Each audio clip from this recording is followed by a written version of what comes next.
There's still one more game of the Premier League season left, though, and that is Liverpool against Crystal Palace on the weekend, which will be the game where Liverpool lift the Premier League trophy. Obviously, Crystal Palace are also FA Cup champions, and I think Oliver Glasner's done a brilliant job with Crystal Palace, but I can't help but feel that the game on the weekend could be really funny because both teams will be celebrating. So what can we even expect to happen on the pitch? A high-scoring game, end-to-end, lots of rotation from both sides? Yeah, I don't think we're going to see the best possible version of both sides. I think it's going to be absolutely chaos in the stands. I mean, those Palace fans who get down there will be overjoyed, won't they, in celebrating their success that they had, which was fantastic to see, by the way, because I've got so much affection for Crystal Palace. I think they're a great club, great fans, great stadium, great team, great manager. Really, really like them, and the fan culture is brilliant. So great to see that.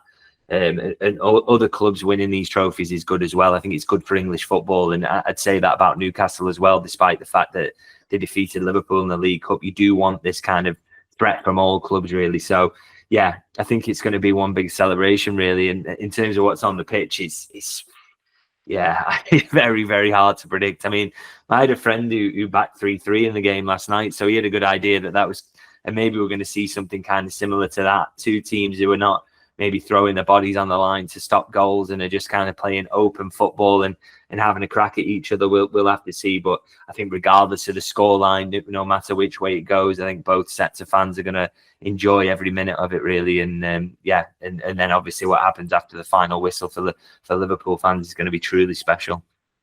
Well, just please let Salah get 3 assists, Crystal Palace. Just he only needs 3. You can even win. Just get him that assist record. But no. I almost feel bad about asking this because it's going to be a day of celebration for both sides.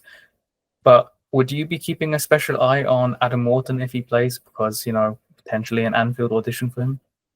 Yeah, it's an interesting one. I know he was liked by Liverpool when he was at Blackburn. They were kind of in the mix and kind of considering it before he moved to Crystal Palace. So, and everything they'll have seen of him since in the Crystal Palace shirt will not have put them off. My only thing around this is kind of, I would have thought, I saw reports recently that said kind of, 60, 70 million would kind of bring them to the table. And I believe there may even be a kind of gentleman's agreement between the player and Palace around that kind of figure. That surprises me. I think he's worth a lot more, to be honest. But so if he's available for that, then, and Liverpool do definitely want to add in that position, then what a signing he would be. I think he's fantastic. So, I'd like to think they'd be kind of in the mix if the player was to come on the market. As I say, I know they've liked him a long time, but whether that turns into anything, we kind of will have to see. But it's always a pleasure to watch him play because he's absolutely fantastic. Yeah, I completely agree. I'd love to see him in a Liverpool shirt, and 60 million does seem quite fair or quite reasonable. So we'll see what happens there. But moving on to what really matters, and that's lifting the Premier League trophy at Anfield, because this has been a day in the making for 35 years, because we haven't seen this at Anfield in front of a packed stadium because of coronavirus, obviously. What will this day mean to the club, and what will it mean to the fans? Because it's been so long since we've had this moment to celebrate in the stadium. Yeah, it's going to be special, emotional as well, I suspect.